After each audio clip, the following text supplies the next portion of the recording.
Sénateurs, mesdames et messieurs les présidents de conseils départementaux, madame la présidente de la RATP, chère Catherine Guillouard, monsieur le président de la SNCF, cher Guillaume Pépi, monsieur le président du conseil de surveillance de la SNCF, cher Frédéric Saint-Jour, monsieur le président du directoire de la Société du Grand Paris, cher Philippe Livin, je ne sais pas si le président du conseil d'administration, Jean-Yves Le Bouillonnec, est aussi dans la salle. Je voudrais saluer tous les présidents d'opérateurs de transport, parce que je n'ai pas la liste exhaustive de tous ceux qui sont ici. Je voudrais saluer les représentants des constructeurs.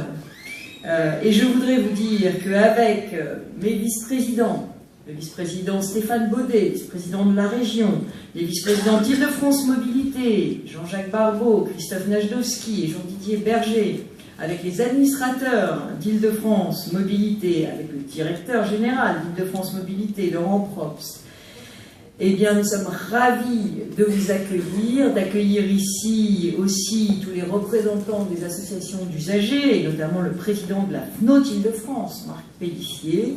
Je salue aussi tous les élus qui sont présents et que je n'ai pas encore mentionnés. Mesdames et messieurs les directeurs, mesdames et messieurs, il y a peut-être même des représentants de l'État dans la salle, qui sait, que j'aurais oublié. Ah oui, il y en a. Donc je salue aussi tous les membres des corps constitués qui nous font l'honneur de leur présence. Alors je suis très heureuse d'être parmi vous pour célébrer cette nouvelle année 2018. Alors cette année encore, de nombreux défis se présentent à nous pour continuer à améliorer les transports du quotidien et faire de l'Île-de-France une région attractive, exemplaire et réconciliée. C'est avec vous, tous ici réunis, que nous y parviendrons. Mais avant de détailler les projets qui nous attendent, je voudrais tout d'abord revenir sur les malheureusement nombreux dysfonctionnements de 2017 qui ont mis en lumière une nouvelle fois la fragilité de certaines de nos plus anciennes infrastructures et le manque considérable d'investissement des années passées pour la régénération du réseau ferré.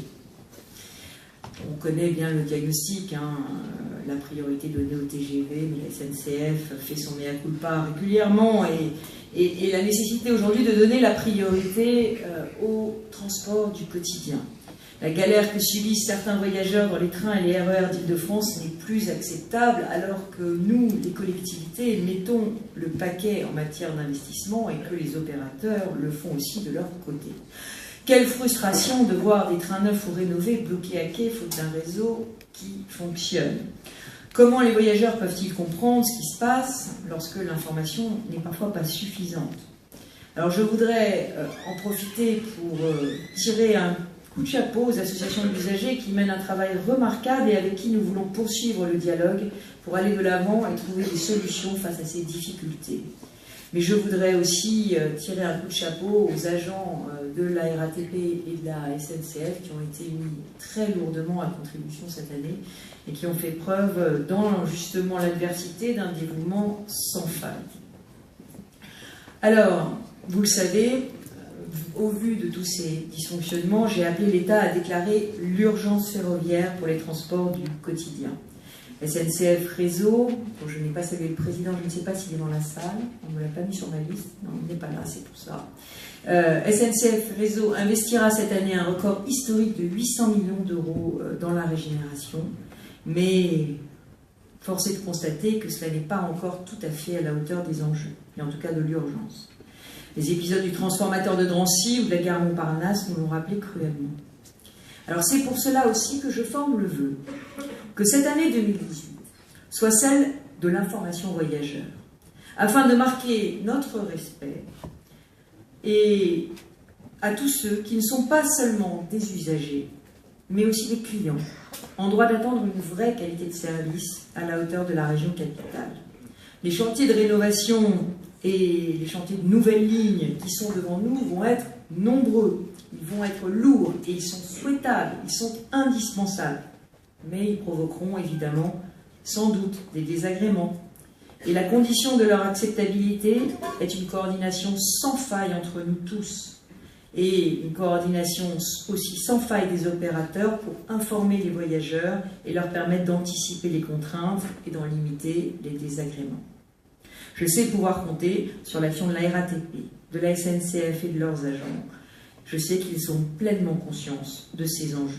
J'attends également que l'État soit au rendez-vous de ses engagements lui aussi, dans le cadre du contrat de plan État-région, afin que les projets d'extension de lignes de métro, de tramway, de bus et d'aménagement routier permettent d'améliorer le quotidien du Francilien. Alors, outre ce chantier majeur de la régénération du réseau et de l'information aux voyageurs, vous le savez, pour moi, la révolution des transports, ce sont des trains neufs, de nouvelles offres de mobilité, des outils numériques, des bus propres, des gares modernisées, connectées, sécurisées et accessibles pour des déplacements facilités, plus réguliers, plus écologiques et confortables, mais aussi des routes intelligentes et plus de Franciliens à vélo malgré tous les risques que cela comporte. Vous le savez tous ici, les transports, c'est bien plus que des transports. C'est la condition d'une région qui soit attractive, d'une région qui respire, d'une région du mieux vivre, d'une région de la qualité de vie. En 2017, nous nous sommes retroussés les manches comme jamais auparavant. C'est la preuve que les transports et la mobilité sont une priorité en Île-de-France. Cette révolution va se poursuivre sur le même élan en 2018, avec une autorité organisatrice que je souhaite forte, exigeante et juste, dédiée au service des Franciliens et de leurs besoins de mobilité au quotidien. Alors une autorité organisatrice forte, avec une identité plus évidente, en rapport avec son territoire d'exercice, l'Île-de-France, pour garantir à tous les habitants de tous les territoires, de Paris à la Grande Couronne, qu'ils auront tous accès à la même qualité de service. Une autorité organisatrice exigeante, et exigeante d'abord avec elle-même, en veillant à l'équilibre financier si sensible du système de transport en Île-de-France. Alors je suis heureuse de vous annoncer à l'issue d'un âpre combat au Parlement cet automne que les recettes permettant de conserver le pass Navigo à tarif unique ont été définitivement sécurisées avec l'harmonisation du versement transport en petite couronne qui a été votée pour les 3 années qui viennent. Notre fierté aujourd'hui, c'est d'avoir en Île-de-France à la fois le réseau de transport en commun le plus fourni au monde, mais aussi un tarif, pardon Pierre, mais qui est parmi les plus bas de toutes les grandes métropoles. Il faut quand même le dire de temps en temps, pour rappeler des vérités. Une autorité organisatrice juste, qui indemnise les voyageurs lorsque le service minimum n'est pas assuré. C'est ce que nous avons fait cette année avec les dédommagements pour les usagers du RER A et du RER B. J'ai par ailleurs demandé à l'État, dans le cadre des futurs chantiers à venir, la création d'un fonds d'indemnisation des usagers pour faire face à d'éventuels aléas. Un groupe de travail sera prochainement créé à ce sujet. Par ailleurs, s'agissant des tarifications sociales pour les personnes âgées, dont nul n'ignore ici qu'elles sont de la responsabilité des départements, je vous annonce qu'Île-de-France Mobilité a décidé en décembre dernier d'octroyer à tous les départements une réduction de 25% sur le coût du pass Navigo, afin qu'ils puissent en faire bénéficier tous les retraités sans condition de ressources. L'expérimentation est lancée dans le Val-de-Marne. Je salue Christian Favier, je ne sais pas s'il est là. Le plan d'investissement d'Île-de-France Mobilité et de la région traduit aussi cette ambition, puisque plus de 24 milliards d'euros sont prévus pour la période 2018-2030. Mes priorités, elles n'ont pas changé, j'en ai 4, vous les connaissez tous. La rénovation du matériel roulant, la construction d'une Île-de-France de toutes les mobilités, le développement de la Smart Région et bien sûr la sécurisation des transports. Alors sur la rénovation du matériel roulant, près de 200 rames neuves ou rénovées ont déjà été livrées sur le réseau francilien en 2017. Ça représente près de 30% des engagements que j'avais pris en arrivant à la tête de la région et d'Île-de-France Mobilité. Les voyageurs des lignes B, C, H, J, K, L, R, U circulent déjà en partie ou totalement dans des trains neufs ou rénovés depuis 2016. La ligne A a été équipée à 100% en rames à 2 niveaux qui peuvent accueillir 30% de voyageurs supplémentaires. En 2018, 113 rames nouvelles ou rénovées seront livrées. En fin d'année, c'est le tronçon central du RER A, chère Catherine, qui sera équipé du pilotage automatique, Et la RATP et la SNCF mettront également en place un centre de commandement unique sur cette ligne afin d'améliorer les prises de décision et de centraliser l'information voyageurs. Je rappelle que lors de sa mise en place sur le RER B, le commandement unique avait permis de gagner près de 6 points de ponctualité. Nous attendons également la livraison des premiers RER nouvelle génération qui seront mis en service sur le RER D et le RER E fin 2020. Je compte sur les constructeurs pour qu'ils respectent scrupuleusement les calendriers qui sont les leurs. Ce renouvellement du matériel roulant est essentiel pour améliorer la vie quotidienne des Franciliens, avec pour bénéfice moins de temps perdu dans les transports, grâce à plus de confort, de service et de régularité. J'ai ainsi été très heureuse d'accueillir vendredi dernier 2 nouvelles rames AGC que nous sommes allés chercher jusqu'en Alsace, n'est-ce pas Stéphane, pour répondre à l'urgence de la ligne P sur la branche La Ferté-Millau. Alors le matériel roulant, c'est aussi les bus. Nous avons déjà 250 bus électriques et GNV en circulation. Le plan 1000 bus en Ile-de-France, c'est aussi un objectif de 100% de bus propres dans les zones urbaines de petite et grande couronne en 2025. En 2018, nous allons franchir un nouveau palier puisque nous finançons un 3e appel d'offres de la RATP pour des bus standards électriques, mais le premier à notre connaissance en Europe pour des volumes aussi importants. Ce nouvel appel d'offres représente un potentiel de commande de 1000 bus électriques. Les premières livraisons sont attendues pour 2020, permettant de couvrir les besoins des centres-bus adaptés à la transition énergétique. Et je sais que la RATP et la ville de Paris seront au rendez-vous. Au total, la modernisation de notre matériel roulant engagera un budget d'environ 10 milliards d'euros d'ici 2028. C'est un effort conséquent, mais évidemment totalement nécessaire. Alors, pour construire ensemble une Île-de-France de toutes les mobilités, aucun territoire ne doit être oublié dans notre région. Nous devons inclure les Franciliens dans un projet de mobilité globale en privilégiant tous les modes de transport et de déplacement. Après la mise en service du tram 11 Express en 2017 pour 60 000 nouveaux usagers quotidiens entre Épinay et Le Bourget, nous aurons en 2018 la mise en service du prolongement du tram 3 à Paris. Et nous poursuivons le financement de nouveaux projets structurants pour l'Île-de-France. Bien évidemment, le prolongement des halls à l'ouest, tant attendu, l'extension de 4 lignes de métro et l'électrification de la ligne P vers Provins, qui me tient particulièrement à cœur, s'agissant de la dernière ligne non électrifiée en Île-de-France.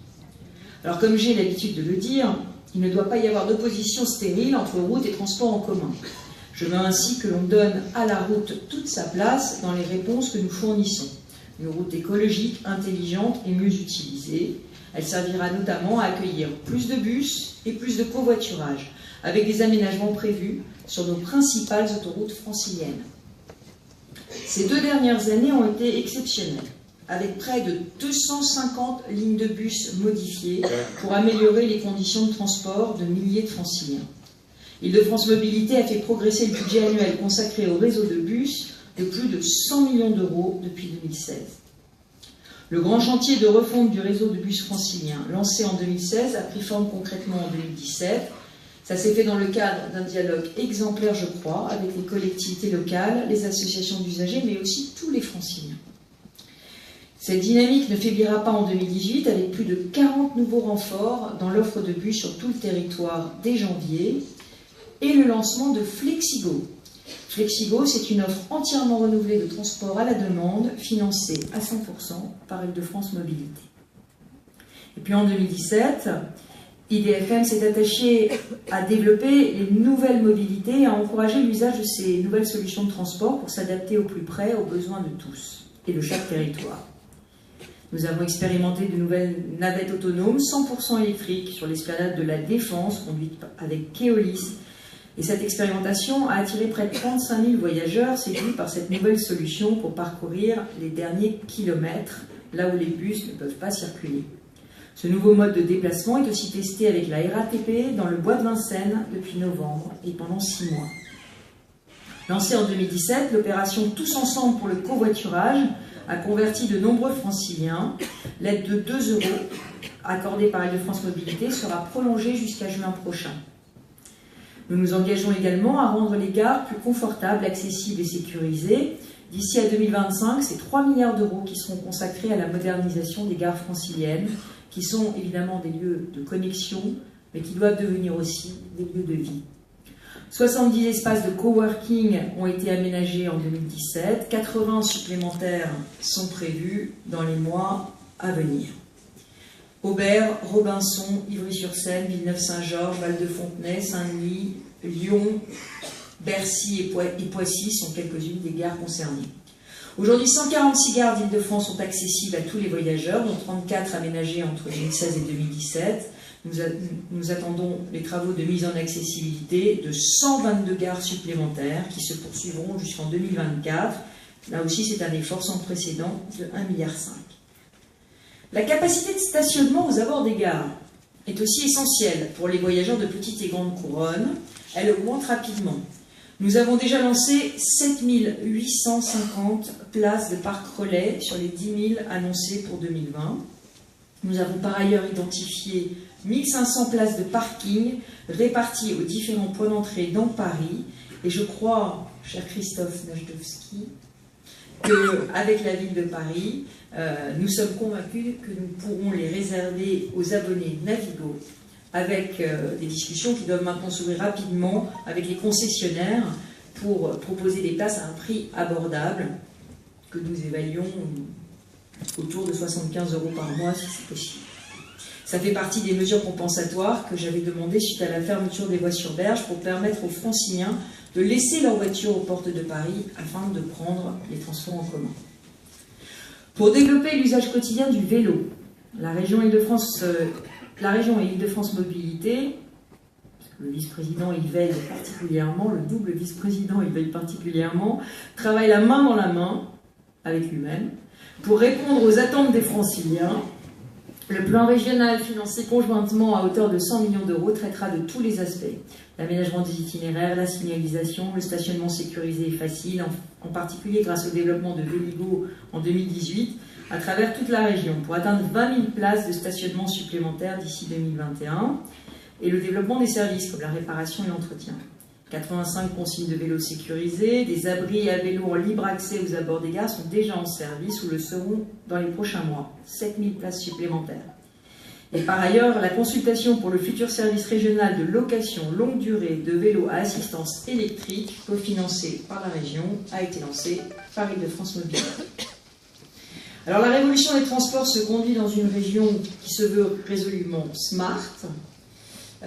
Ainsi, Île-de-France Mobilité a lancé le programme Smart Navigo, véritable bouquet de services innovants dans la poche. Le Pass Navigo devient ainsi un support universel de l'intermodalité pour faciliter le quotidien des Franciliens. Il regroupe de plus en plus de solutions de déplacement sur un même support. Après les services de location des vélos en libre service, Vélib, Christolib, Vélo 2 et le stationnement sécurisé Véligo, tous les abonnés Navigo ont également la possibilité désormais d'intégrer un abonnement Autolib à leur carte.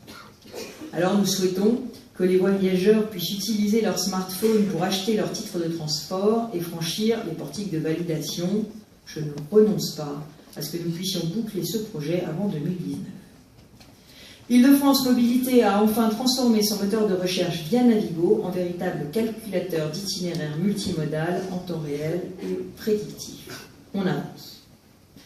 La sécurité, enfin. La sécurité reste évidemment et malheureusement une priorité.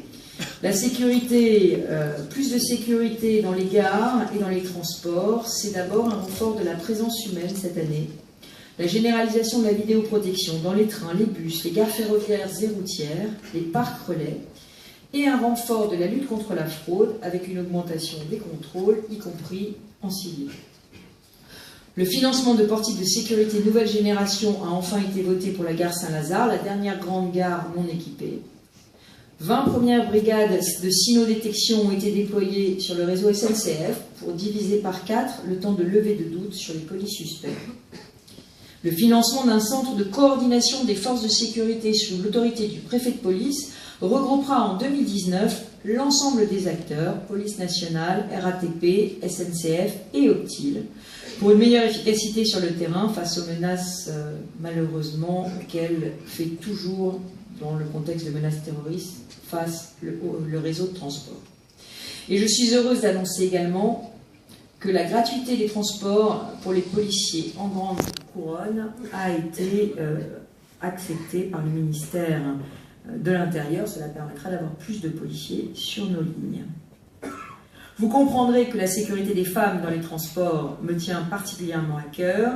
Elle sera renforcée avec une campagne de sensibilisation et de lutte contre le harcèlement dans les transports menée conjointement par l'Île-de-France Mobilité, la région Île-de-France, la SNCF, la RATP et Optile dès le premier trimestre 2018. Nous avons également mis en place un numéro de téléphone, SMS et une application unique pour la sécurité, le 31 17 31 117, avec désormais une application spécifique sur le harcèlement. Et enfin, nous expérimenterons des arrêts à la demande pour les bus de nuit entre deux stations dès mars prochain. Alors pour conclure, et après 2 années de mandat, j'ai acquis la profonde conviction que nous avons tout pour réussir, mais que ce n'est qu'ensemble que nous y parviendrons. Alors je compte sur vous. J'ai besoin de vous tous pour accélérer et concrétiser la véritable mutation que nous voulons porter. Je salue votre engagement, votre détermination et votre réactivité sur tous les sujets. Je compte également sur les associations d'usagers que j'ai beaucoup sollicitées depuis 2 ans, ainsi que sur les élus, qui sont un relais indispensable de l'action d'Île-de-France Mobilité. Je voudrais demander aussi aux opérateurs de transmettre à leurs agents toute notre reconnaissance encore pour leur travail. Enfin, je voudrais rendre un hommage particulier aux équipes d'Île-de-France Mobilité pour leur dévouement au quotidien à ce travail titanesque. Un grand merci à Laurent Probst qui les dirige avec passion et ne ménage pas ses efforts pour rendre tous ces chantiers possibles. Alors certains d'entre vous pensent sans doute que nous sommes des gens pressés. Alors, j'ai retrouvé une citation de Paul Morand dans L'Homme pressé. Paul Morand dans L'Homme pressé disait, je cite, « La modernité, c'est se déplacer vite et bien. » Tout est dit. Alors à vous tous ici présents, à vos familles, à vos proches et à tous ceux que vous aimez, je souhaite que 2018 soit une année de santé, de bonheur, de réussite, mais surtout de joie, d'enthousiasme et de sérénité. On en aura tous beaucoup besoin. Je vous remercie, je vous souhaite à tous une très bonne année et je demande à Alain Krakowicz de me pardonner de ne pas l'avoir cité, mais simplement je ne l'avais pas vu, il y a trop de monde devant moi, mais il gère avec beaucoup de doigté et de maestria le réseau francilien. Je le remercie. Bonne année à tous. Merci.